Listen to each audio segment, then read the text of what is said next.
So shed volumes are down this year. At time this time last year, I packed 350 bins a day.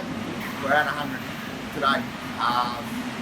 Across the region, every grower are down. Volumes are down, but quality is high. The fruit's a little bit beakier, but it's cutting well, it's testing well, and it's eating well.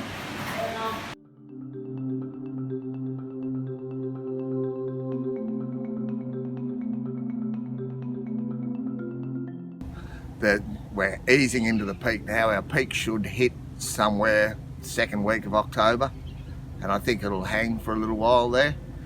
Like I said, not huge volumes like last year, but a lot higher volumes than what we've been having. We've seen a fairly abrupt lift in it now over the last couple of days, so let's just hope it continues. We'll go into early November for sure.